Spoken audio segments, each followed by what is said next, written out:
আসসালামু আলাইকুম রহমতুল্লাহি ওয়া বারাকাতু। আমরা যেই ভারত, পাকিস্তান, বাংলাদেশ যেই ভূখণ্ডের ভিতরে বসবাস করছি, এই ভূখণ্ড দীর্ঘ 200 বছর ব্রিটিশরা শাসন করেছিল। এই ব্রিটিশদের শাসনের যেই ইতিহাস, এর একটা ইতিহাস হলো আজকে এই পানাম সিটি। এই পানাম সিটিতে আমরা আসছি সোনারগাঁয়ে। এই পানাম সিটি আজ থেকে 1000 বছর পূর্বে এটা গঠন করা হয়। এখানে হিন্দু রাজা মহারাজা যারা ছিল তারা এখানে বসবাস করত। পরবর্তীতে ব্রিটিশদের অর্থায়নে এই যারা হিন্দু মহারাজা ছিল তারা এই অঞ্চলটা মানে ব্রিটিশদের দ্বারা শাসন করতো আর কি।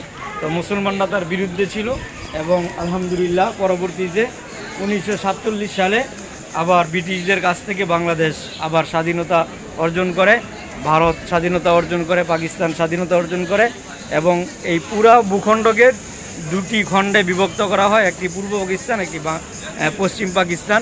সেই 47-এর পর থেকে আবার 71-এ আবার আমাদের পাকিস্তান থেকে বাংলাদেশ আলাদা হয়। সেখান থেকে আবার 2024 দ্বিতীয় স্বাধীনতা।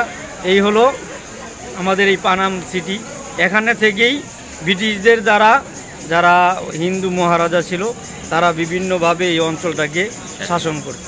এই জন্য আমরা আমাদের ইতিহাস ঐতিহ্য জানার চেষ্টা করব, বাংলাদেশকে ভালোবাসবো, বাংলাদেশের প্রতি ইঞ্চি মাটিকে ইনশাল্লাহ আমরা আমাদের পূর্বপুরুষদের মতো ইনশাল্লাহ ভালোবাসবো। আবুতাহের ভাই, সবার এসে তো দেখা উচিত। আসলে আমরা অন্যরকম এগুলো ইতিহাস কেউ না জানলে তার জ্ঞান সমৃদ্ধ হয় না। সেজন্য ইতিহাস জানতে হবে আমাদের, এবং যে সকল জায়গায় এই স্মৃতিগুলো আছে অবশ্যই নিজেরা সচক্ষে দেখলে নিজের কাছেও ভালো লাগবে। পূর্ব বাংলার রাজধানী তখন ইশাখা প্রধান ছিল। ইশাখা সকলকে পানাম সিটিতে, আপনি যদি পানাম সিটিতে আসেন তাহলে আপনি অনেক কিছু শিখতে পারবেন। ইচ্ছা করলে আপনি আপনার সন্তানদেরকেও নিয়ে আসতে পারবেন, তাদেরকেও উৎসাহিত করতে পারবেন। অনেক চমৎকার আমাদের লাগলো। আর ভিডিওটি আমরা করলাম। ভিডিওটি কেমন লাগলো, যদি ভালো লাগে শেয়ার করে দিবেন। সবাই ভালো থাকবেন। আসসালামু আলাইকুম।